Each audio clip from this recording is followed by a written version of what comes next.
अस्सलाम वालेकुम। Legacy real estate के ऑफिशियल यूट्यूब चैनल में खुशामदीद। मेरा नाम अफराज ख़ान है। आज कुछ मार्केट के हवाले से बात करेंगे और रियल एस्टेट की इंडस्ट्री पे जो 2% इंटरेस्ट रेट कम हुआ उसके क्या असरात मुरतब हुए हैं उसके बारे में कुछ डिस्कशन करेंगे। साथ ही साथ एक बहुत अहम चीज़ मुझे आप लोगों से डिस्कस करनी है कि आप लोगों ने आजकल देखा होगा सोशल मीडिया पे एक साहब की वीडियो बहुत वायरल हो रही है, गर्दिश कर रही है, यकीनन आपकी नज़रों से भी गुजरी होगी।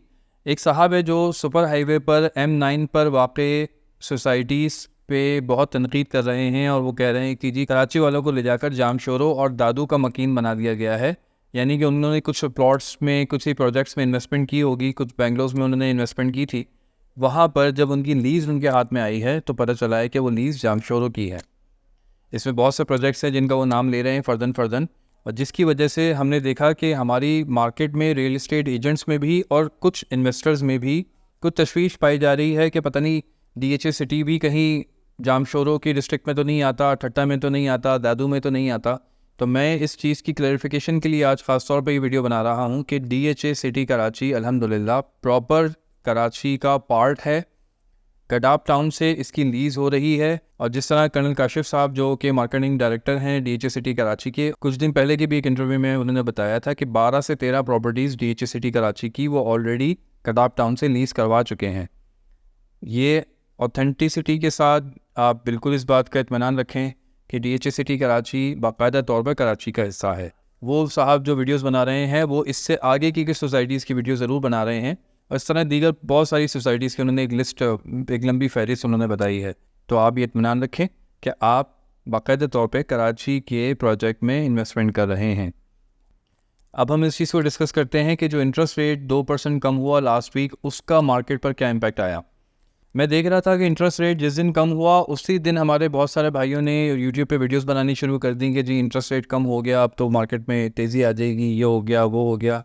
और मुझे समझ नहीं आया कि भाई एक चीज़ का अभी इतलाफ़ हुआ है, उसका इम्प्लीमेंट होने दो, उसके असरात मार्केट पे मुरतब होने दो, उसके बाद ज़रा सा सिनेरियो देखेंगे, फिर आप बात करेंगे इसके बारे में कि इसके क्या असरात मुरतब होते हैं। तो अब तकरीबन एक हफ़्ता हो गया है मॉनेटरी पॉलिसी के इजलास को, 2% इंटरेस्ट रेट कम होने की न्यूज़ को, और इस एक हफ़्ते में जो मैंने मार्केट में देखा कि कोई ऐसा नहीं हुआ कि जी बायर हर जगह से निकल के आ गया हो कि जी हमें प्रॉपर्टी में पैसा डालना है। ऐसा नहीं हुआ। कुछ लोगों ने इंक्वायरी ज़रूर शुरू की है, DHA सिटी के हवाले से भी लोग इंक्वायरी कर रहे हैं, लेकिन ऐसा नहीं है कि जी कोई फ़ौरन ही को 2-4-5 लाख रुपए का रेट बढ़ गया हो मार्केट में।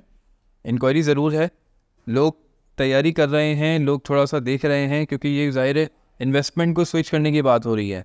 यहाँ लाखों करोड़ों रुपए की बात हो रही है, कोई एकदम एक बटन नहीं कि जिसको ऑन किया और ऑफ़ किया और यहाँ पर काम दोबारा शुरू हो गया। ऑब्वियसली जिसके पास पैसे हैं उसने कहीं ना कहीं इन्वेस्ट किए होते हैं, कोई भी पैसे को घर में रख के नहीं बैठा होता।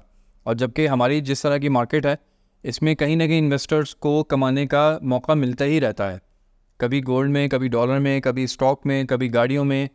इस वक्त भी जो सरमायादार हैं उनके पैसे कहीं ना कहीं इन्वेस्ट हुए हुए हैं, वो ज़ाहिर है आहिस्ता आहिस्ता वहाँ से एग्ज़िट करेंगे तो फिर प्रॉपर्टी की तरफ आएंगे। इसमें देखने में ये आ रहा है कि डॉलर लगता है कि इस वक्त स्टेबल हुआ हुआ है, गोल्ड थोड़ा बहुत ज़रूर बढ़ा है पिछले दिनों, स्टॉक काफ़ी हद तक बढ़ा हुआ है, कुछ लोग वहाँ से स्टॉक से एग्ज़िट भी कर रहे हैं।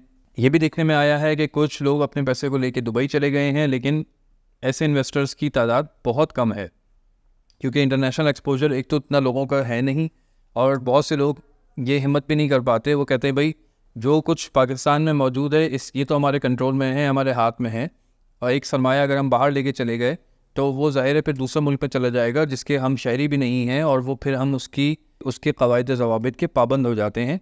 जबकि पाकिस्तान में ज़ाहिर है आप यहाँ के शहरी हैं, ग्राउंड रियलिटीज़ को आप समझते हैं, और वक्त पड़ने पर ऑन एंड ऑफ आप यहाँ की इन्वेस्टमेंट को स्विच भी कर सकते हैं और लिक्विडेट भी कर सकते हैं ईजीली। तो ये सब सूरत हाल है। बाकी मार्केट की अगर DHA सिटी के हवाले से पर्टिकुलरली बात की जाए तो सेलर्स भी हौसला करके बैठे हुए हैं, आने वाले वक्तों को देख के वो पुरुमीद हैं कि जो उन्होंने इन्वेस्टमेंट की हुई है पहले, वो अगर अभी कुछ वक्त के लिए नीचे आई थी तो आहिस्ता आहिस्ता उनको ग्रेजुअली मौका मिल जाएगा कि रेट बढ़ जाएगा तो वो बाद में अपनी इस इन्वेस्टमेंट को लिक्विडेट कर लेंगे। सेलर पैनिक में नहीं है, परचेज़र अपना होमवर्क कर रहा है, कुछ समझदार इन्वेस्टर्स इस वक्त चांस डील को तलाश करके और उसको अवेल कर रहे हैं। DHA वैली की अगर बात करें तो DHA वैली इंतहाई कम तरीन सतह पे इस वक्त आई हुई है। कुछ प्लॉट्स यहाँ ऐसे भी देखने में आ रहे हैं जो 16 लाख रुपए में आपको मिल जाएंगे, यानी कि अगर आपकी इस वक्त DHA सिटी की मेंबरशिप भी ना हो तो भी आप तकरीबन 17.5 लाख रुपए से DHA सिटी में प्लॉट लेने के काबिल बन जाते हैं। मज़ीद अगर आपके जहन में और कोई सवाल हो तो हमसे पूछ सकते हैं, नंबर्स आपके स्क्रीन पर मौजूद हैं।